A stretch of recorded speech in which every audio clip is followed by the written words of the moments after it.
Coucou tout le monde, je suis ravie de vous retrouver aujourd'hui, 23 décembre, pour un nouveau vlog.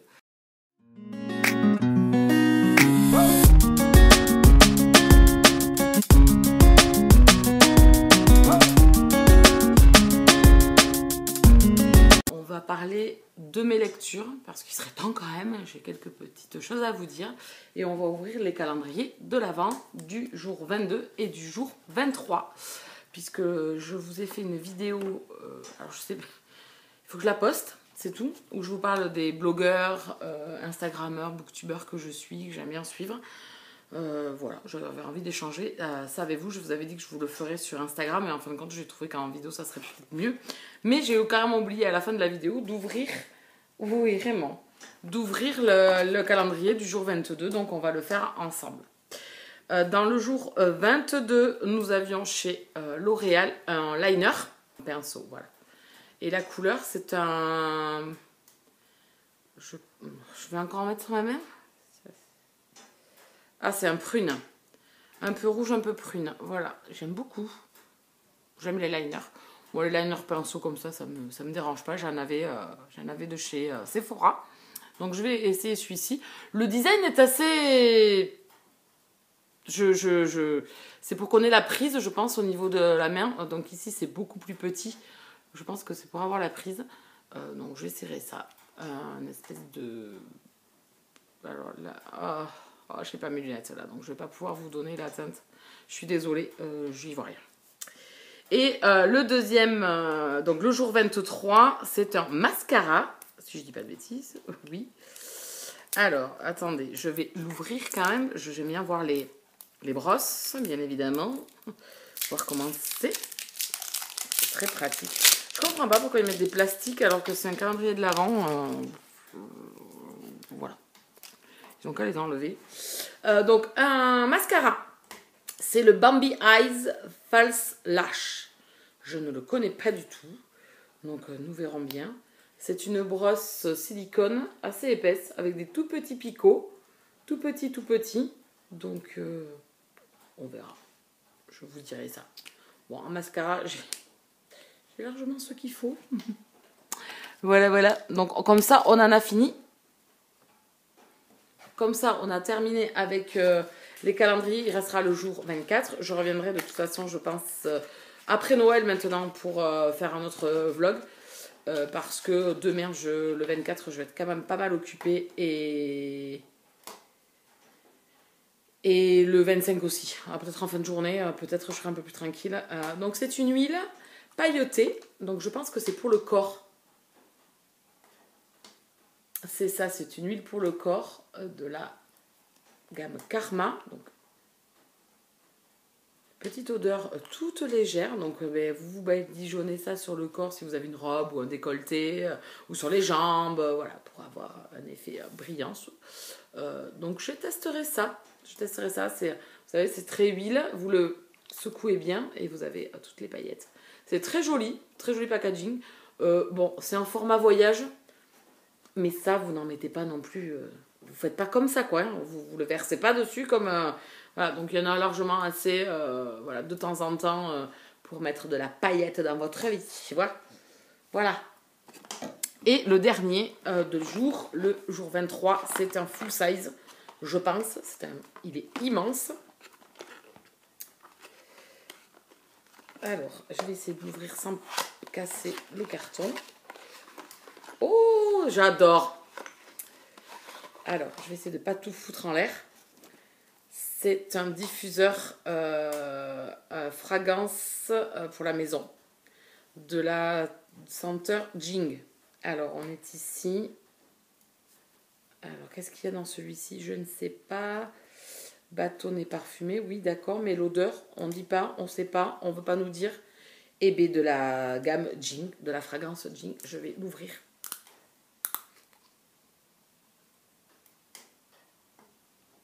Je plane, les gars. C'est très discret. Très bien. Ça, c'est très bien. Donc, vous avez bien évidemment ici la bonbonne. Ici, vous mettez... je crois que c'est comme ceci. Et après, vous trempez vos bâtonnets dedans. Voilà, je crois que c'est ça, me semble-t-il. Oh, j'irai voir un tuto si j'y arrive pas. Oui, c'est ça. Oui, c'est ça. Donc vous les mettez dedans et après ça, voilà, ça va diffuser dans votre maison. Et j'adore ça. J'adore ça. J'en ai d'autres là. J'en avais acheté pour Noël aussi. Je les avais trouvés muy mucho. Donc écoutez, voilà, un petit diffuseur pour mettre dans la maison pour que ça sente bon. Donc ça, j'irai le ranger après pour le remettre dans mon petit village. Alors, on se retrouve. Je vous laissais la dernière fois. J'étais en train de lire et j'ai terminé depuis. Ne regardez pas le bordel derrière, c'est Bagdad. J'ai des trucs à terminer aussi pour demain. Du linge à ranger. Enfin voilà, je ferai ça demain tranquillement. Parce que ce soir, c'est les vacances. Ça y est, je suis en vacances pour la semaine. Bon, voilà, demain on est vendredi. Donc pour la semaine prochaine, je suis en vacances une semaine. Comment vous dire ? Je suis joie. Je vais me reposer. J'ai pas grand chose de prévu. Mais je vais me reposer. Voilà. Donc, je vous laissais la dernière fois. J'étais dans cette lecture que j'ai terminée. Au nom du bien, on est ici dans une petite ville rurale des États-Unis avec un prêtre qui a un secret. Et une personne se met à le faire chanter. Et à partir de là, on va dire qu'il va y arriver plein de péripéties. C'est un roman choral où on va suivre plusieurs personnages dans cette histoire. Ça se lit hyper vite, c'est un petit roman de 300 pages. C'est entre la morale populaire et le film d'action. Un petit peu rebondissement de ces personnages bien sous tout rapport qui mettent le doigt dans un engrenage et qui en fait se font déborder totalement par les événements qui vont leur arriver dans les jours qui suivent. Donc là, on est sur un récit à plusieurs voix. On va suivre plusieurs personnages différents. On va suivre donc le prêtre, sa femme, des gens de la paroisse, des gens qui ne sont pas de la paroisse. Il est en conflit actuellement dans sa ville avec certaines personnes. Et un duo de jeunes aussi va faire partie de ce groupe. On va les suivre. Alors, c'est une lecture qui va se faire facilement.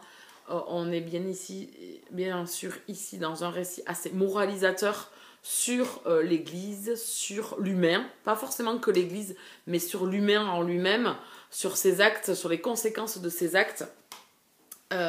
Et sur l'hypocrisie que certaines personnes peuvent avoir. Donc c'est un roman très intéressant. On reste totalement spectateur du récit.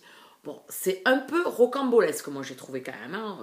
Enfin voilà, d'en arriver à ce point-là quand même, je me dis, bon, ok. Voilà, mais ça a un aspect un petit peu scénarisé, j'ai trouvé. Mais vous êtes bien dans ce récit, vraiment... voilà, c'est sympa. C'est pas le roman où je vais avoir un gros coup de cœur, où je vais me dire waouh, où les émotions vont être.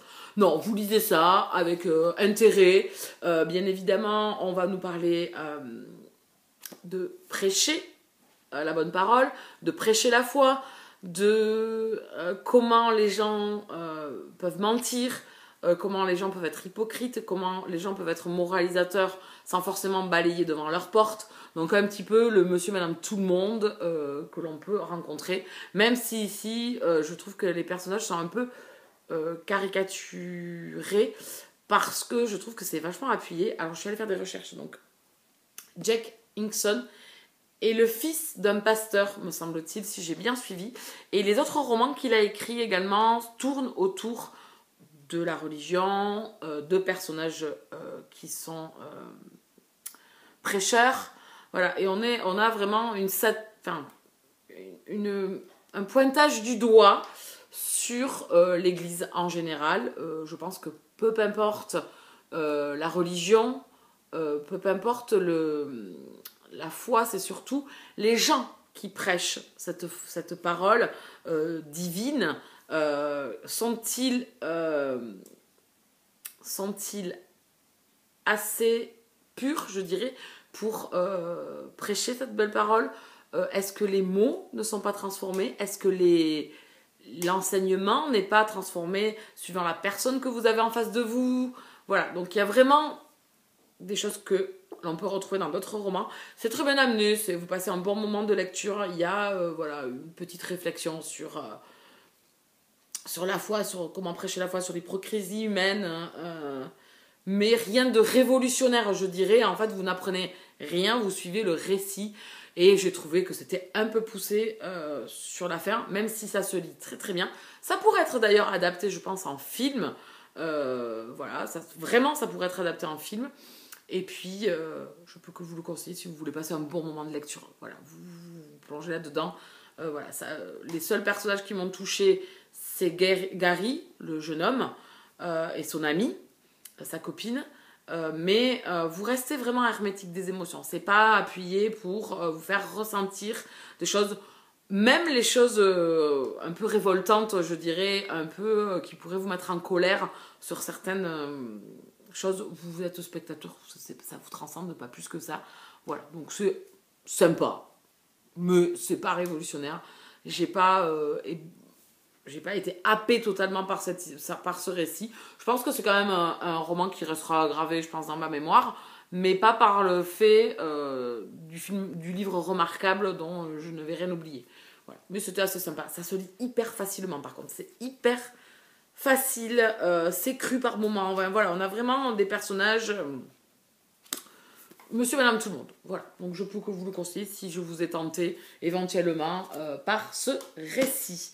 J'ai lu quoi juste après? J'ai lu Vicious of Silence, le tome 2, Reaper de Amélie Astier. J'avais lu le tome 0 Origine et j'avais lu le tome 1 Hurricane. Le tome 0 étant un tome qui nous présentait un petit peu ce MC, ce club de bikers. Donc dans chaque chapitre, vous aviez un des bikers mis à l'honneur. Dans le tome 1, vous retrouviez donc le chef, le président de ce club, qui est Hurricane. J'avais beaucoup aimé, j'avais passé un bon moment de lecture. C'est pas un coup de cœur, mais j'avais passé un bon moment.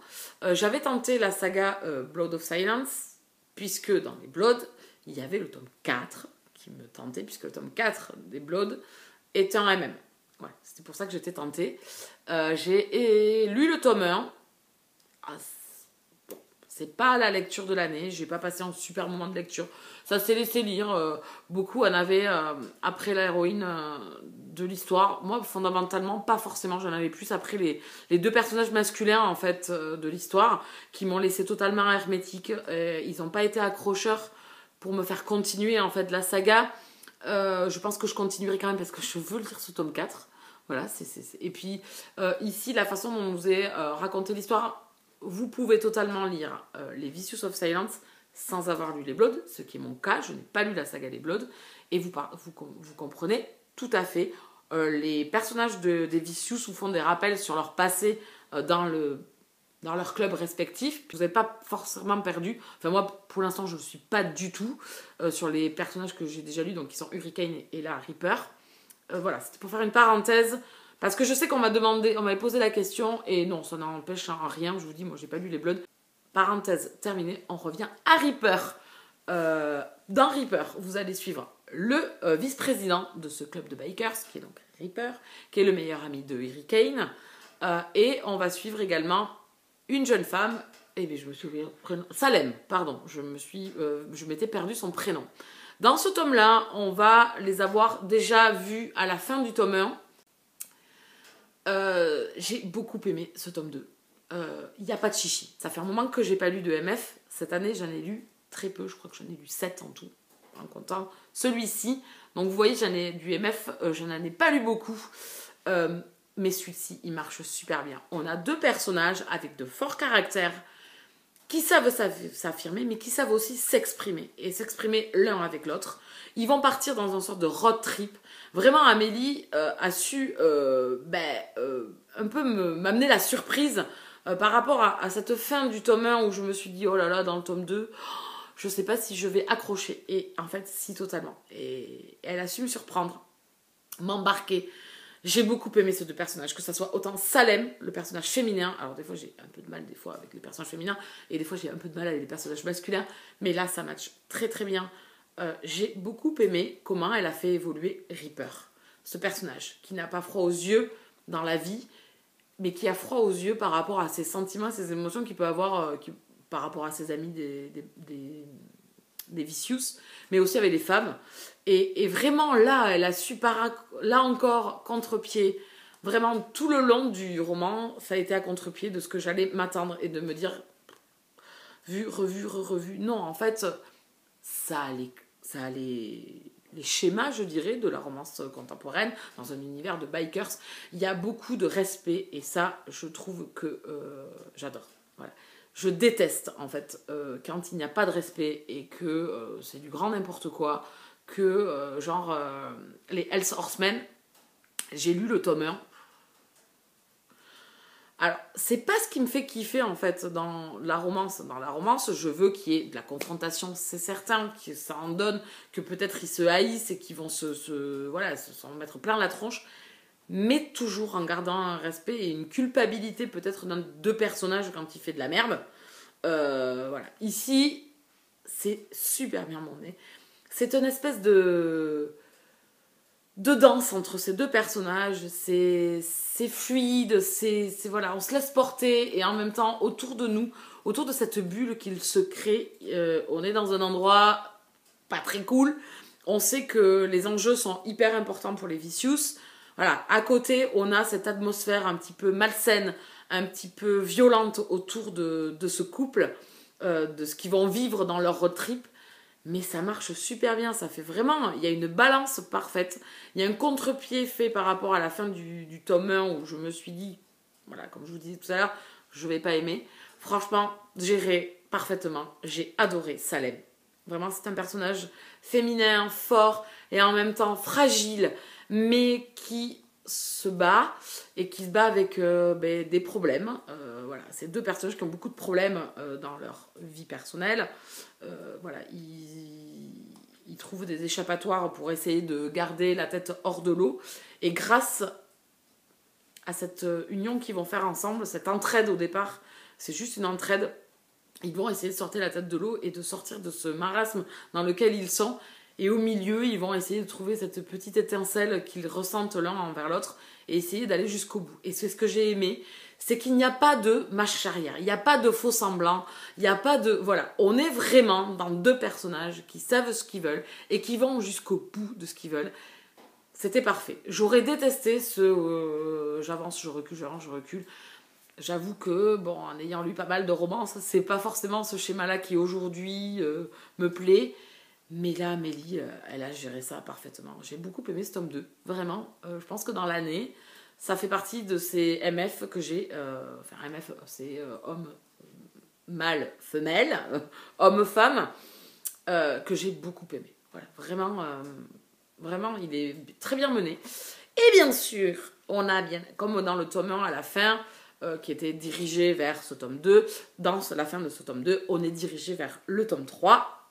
Et c'est un personnage, bien évidemment, que dans le tome origine, dans le 0, j'attends impatiemment. C'est Priest. Voilà. Et comment vous dire que le dernier chapitre que l'on vous met en scène, là, je me dis, mais vivement, vivement. Donc je continuerai la saga. C'était ce tome 2 qui allait vraiment... voilà, j'avais peur de tomber sur des choses dont je n'ai pas envie, sur des clichés de bikers dont je n'ai pas envie. Et franchement, parfait. Je vous le conseille si vous connaissez pas cette saga et que vous voulez peut-être pas vous lancer dans les Bloods parce que c'est une saga finie, qu'il y a beaucoup de tomes, etc. Lancez-vous dans les Vicious, vous retrouvez tous les critères des univers bikers. Voilà. Et j'aime j'aime ces mecs qui sont bruts de décoffrage mais qui n'ont pas peur. Et la peur, en fait, elle va aussi dans la communication, dans dire ses émotions, voilà, se déclarer, etc. Et voilà, pour moi, ça, c'est un énorme courage, surtout dans ces univers-là, où c'est pas évident, etc. Et voilà, je vous le conseille, et je vous dis, il me tarde ce tome sur Priest. Surtout que Priest, il me touche beaucoup. Priest, c'est un papa. On a pris quelques petites choses ici dans ce tome 2 qui m'ont touché énormément. Donc, j'ai hâte d'être dans ce tome 3. Alors, je serai présente, c'est certain, puisque je repars cette année. J'ai hésité, et puis je repars. Amélie et Marie m'ont accepté une nouvelle année comme partenaire de leur parution. Donc je suis très contente, donc je pourrai sûrement demander les Vicious 3. Et je vous tiendrai au courant. Je suis en train de lire quoi ? Je suis en train de lire un audio-livre, Cassandra et ses sœurs, de Anna Jacobs. Ce roman, il m'a été offert par Mumu. Je me le fais du coup en audio. Ça fonctionne super bien, ça démarre super bien. J'ai retrouvé donc ces 3 sœurs qui sont parties en Australie. Le tome 1 était très dur. Et là, je sens encore qu'il va y avoir... Il y a toujours des personnages désagréables, fort désagréables, à qui vous mettrez bien la tête dans la terre. Donc voilà, j'ai hâte de poursuivre. Je vais à peine commencer, hein. Je l'ai commencé hier, je crois. J'en suis à 90 pages. Donc je vais continuer ça tranquillement. Ici, on est avec 3 sœurs qui arrivent d'Angleterre, qui vont déménager pour vivre en Australie. Pourquoi, comment? Il y arrivait pas mal de choses dans le tome 1. Je vous laisserai découvrir. Et j'avais vraiment hâte de retrouver ces 3 sœurs, pardon. Non, c'est 4 sœurs. Je vais pas y arriver. Elles sont 4. Cassandra... la deuxième, c'est... Merde, je me souviens plus de son prénom. Ouais, je me rappelle plus de son prénom. Ah, c'est affreux. Donc, les jumelles, c'est Maya et Zanti, ça oui. Et la quatrième, je me souviens plus de comment elle s'appelle. C'est fou quand même, ça. Pandora, voilà. Cassandra, Pandora et les jumelles Maya et Zenti. Voilà, donc je pense que là, on va plus s'axer sur Pandora, qui a le mal du pays énormément, donc à voir comment ça va évoluer. Voilà pour l'audio, et je suis en train de lire donc sur ma liseuse en lecture commune avec Ness. On est en train de lire, c'est une régale, le tome 6 de la saga Le Bourbon Kid. Oui, parce que moi c'est tome 6, puisque Psycho Killer, pour moi c'est un tome 5, parce qu'il est indissociable de la saga. Quand vous avez lu les 4 premiers tomes du Bourbon Kid, le tome 5, ou 4 et demi, puisqu'il y en a qui l'appellent 4 et demi, s'appelle Psycho Killer. Vous allez rencontrer de nouveaux personnages, mais ici, ils sont tous réunis, et si vous n'avez pas lu Psycho Killer, vous ne pouvez pas lire celui-ci, vous n'allez rien comprendre. Donc, pour moi, c'est un tome 5, et donc celui-ci, c'est un tome 6. Le Pape, le Kid et l'Iroquois de la saga Le Bourbon Kid, je vous en ai déjà parlé dans ces vlogmas. J'aime beaucoup cette saga. Alors, ici, on a beaucoup de sérieux, mais pas que. On retrouve beaucoup de personnages de Psycho Killer, l'Iroquois entre autres, mais bien d'autres personnages. Ici, ils vont être embarqués pour essayer de sauver ou de tuer le pape. Tout dépend qui vous êtes. Cette saga, elle est géniale. Bon, je me suis payé des barres quand même, parce que par moments, c'est vraiment... c'est crade, c'est potache, voilà. Donc, ça démarre fort déjà d'entrée, dès le prologue. Ça tue à tout va. Et après, vous remontez le fil, en fait, et on vous explique pourquoi, en fait, tout ça s'est arrivé. C'est un peu le concept un peu de cette saga. Et puis là, on avance. Et donc voilà, j'ai hâte d'aller finir. Il me reste 130 pages. Je me régale, je passe un bon moment. C'est moins drôle et moins potache, j'ai trouvé, que les derniers. Que par exemple, Psycho Killer. Psycho Killer, c'est... Voilà, allez faire un tour à Bimoviel. Franchement, c'est du début à la fin. J'avais fait Psycho Killer en audio-livre. Ça fonctionne hyper bien, la voix est géniale. Elle est vraiment entraînante, la voix, elle veut vraiment...